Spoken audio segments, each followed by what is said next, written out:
तो कहानी की शुरुआत में हमें एक अजीब सा घर दिखाया जाता है जहाँ पर एक अजीब सी औरत होती है जिसके हाथ में एक बहुत पुराना खिलौना होता है। उस खिलौने की मदद से वो आगे बढ़ते जा रही थी। उधर एक दरवाज़ा होता है जहाँ पर वो रुक जाती है और वो खिलौना बजना शुरू हो जाता है। वो उस दरवाजे से अंदर जाती है। दरअसल वो एक तहखाने का रास्ता होता है। तहखाने के अंदर जाने के बाद वो खिलौना फिर से बजने लगता है जहाँ पर एक वुड की वॉल होती है और वो उसे गोल काटती है और उसके अंदर देखने लगती है। वहीं दूसरी ओर हमें एक आदमी दिखाया जाता है जिसका नाम आइजैक होता है। उसे अपनी पिछली ज़िंदगी के बारे में कुछ याद नहीं होता क्योंकि 1 साल पहले उसका एक्सीडेंट हो गया था। और उसके बाद आइजैक के पास उसका दोस्त आता है और वो उसे कहता है कि मैं तुम्हें एक काम देना चाहता हूँ। 1 साल पहले मेरे भाई की डेथ हो गई और उसके बाद उसकी वाइफ भी अचानक से गायब हो गई।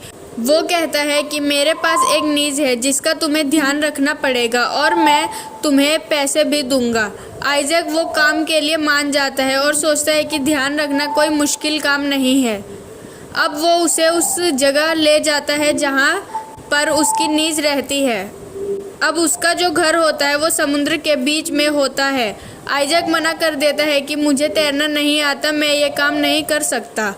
उसका दोस्त उसे इस काम के लिए मना लेता है और ये दोनों नाव से उस घर में पहुंच जाते हैं। और ये घर वही होता है जो हमें कहानी की शुरुआत में दिखाया गया था, जहाँ पर वो अजीब सी औरत होती है। ये औरत उसके भाई की वाइफ होती है।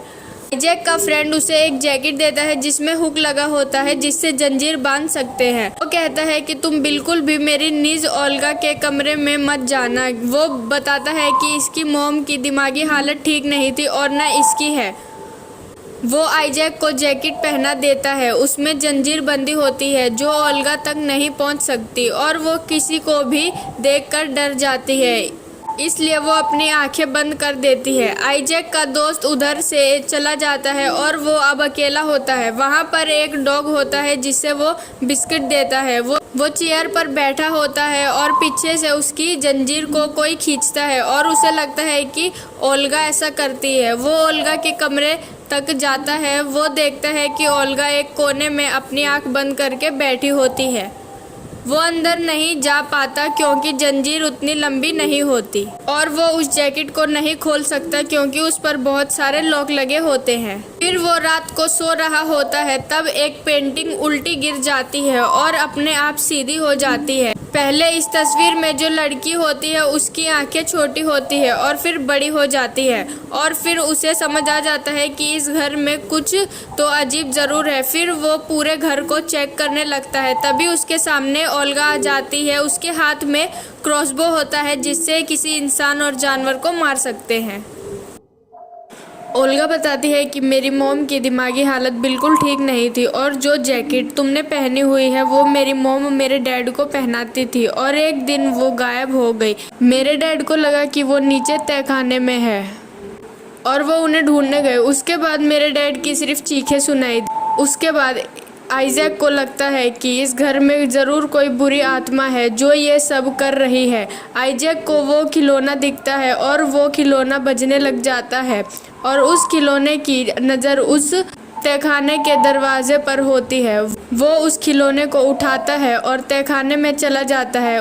उसके सामने वही वुड की वॉल होती है और उस होल से जब अंदर देखता है तो उसे ओल्गा की मॉम की डेड बॉडी दिखती है जिसे क्रॉसबो से मारा जाता है। वो समझ जाता है कि उसे ओल्गा ने ही मारा होता है और आइजैक अपने फ्रेंड को कॉल करके बताता है कि तुम्हारे भाई की वाइफ कभी गायब नहीं हुई बल्कि उसे ओल्गा ने ही मारा है। और फिर आइजैक ओल्गा के रूम को लॉक कर देता है और फिर से तहखाने में जाता है जहाँ पर उस जंजीर के दूसरे हिस्से का लॉक होता है और तभी ओल्गा उसे अपने कमरे से बताती है कि मैंने अपनी मॉम को नहीं मारा। वो बताती है कि मेरे डैड ने और मेरे अंकल ने उन्हें मारा है और तुम्हें उन्हें बता दिया, अब वो हमें भी मार देंगे। आइजैक उसके कमरे में जाता है और सबसे पहले वो क्रॉसबो को अपने पास रखता है। ओल्गा उसे बताती है कि तुम यहाँ पर 1 साल पहले भी आए थे और तुमने मेरे डैड को नीचे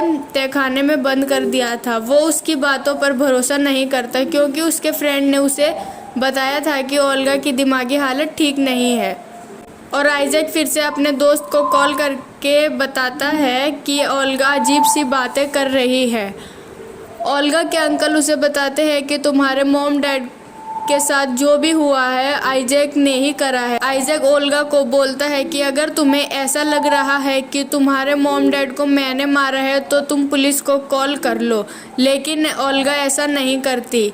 और जब आइजैक फिर से तहखाने में अपनी जंजीर तोड़ने जाता है, वो बहुत कोशिश करता है लेकिन वो जंजीर नहीं टूटती। वो देखता है कि ओल्गा के रूम में उस जंजीर की लॉक की चाबी है। वो होल के अंदर हाथ डालकर चाबी को लेने की कोशिश करता है और ओल्गा उसे देख लेती है और उसकी उंगली तोड़ देती है। आइजैक अब बहुत परेशान हो जाता है और कैसे न कैसे करके उस जैकेट को उतारना चाहता है। तभी वो देखता है कि न्यूज़पेपर पर ओल्गा की मॉम की मिसिंग न्यूज़ छपी होती है और उनके फ़ोटो में उनके गले में एक चाबी है। ओल्गा ने आइजैक को बताया था कि मेरी मॉम उस जैकेट की चाबी गले में लॉकेट की तरह पहनकर रखती थी। इसलिए आइजैक फिर से तहखाने में जाकर उसकी मॉम की बॉडी को देखता है और उनके गले में चाबी होती है। वो उस चाबी को निकाल लेता है और जैकेट को उतार देता है और तभी उधर की लाइट चली जाती है। अब वो ओल्गा के पास जाता है और वो जैकेट आइजैक ओल्गा को पहना देता है। वो देखता है कि उसकी एक पुरानी जैकेट उधर पड़ी होती है। उसे कुछ समझ नहीं आ रहा होता कि वो जैकेट यहाँ पर आई कैसे।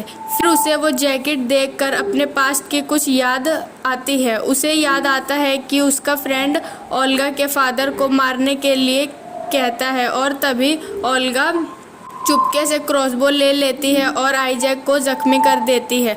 और जख्मी होने के बाद उसे सब कुछ याद आ जाता है। उसे याद आता है कि जब वो ओल्गा के डैड को मारने के लिए आया था तो उसने पेपर पर एक नोट लिखा था। उसमें यह लिखा होता है कि तुम्हारे भाई तुम्हें मारना चाहता है। और तभी उसे तहखाने का दरवाज़ा दिखता है जो कि अंदर से लॉक्ड होता है। वो किसी तरह दरवाज़ा खोलकर नीचे जाता है और उसे ओल्गा के डैड जख्मी हालत में दिखाई देते हैं और वो डर कर उधर से भाग जाता है। और तभी आइजैक का फ्रेंड उधर आता है और आइजैक से पूछता है कि तुमने तुम्हारा काम कर दिया।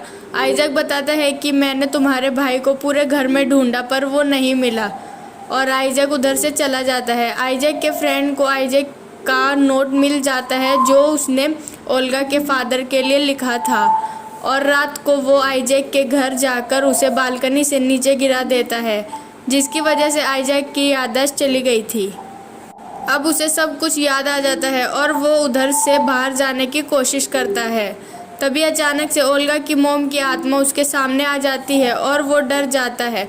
वो फिर से उसी जगह पहुंच जाता है जहां पर ओल्गा की मॉम की डेड बॉडी होती है और वो आइजैक को देख रही होती है।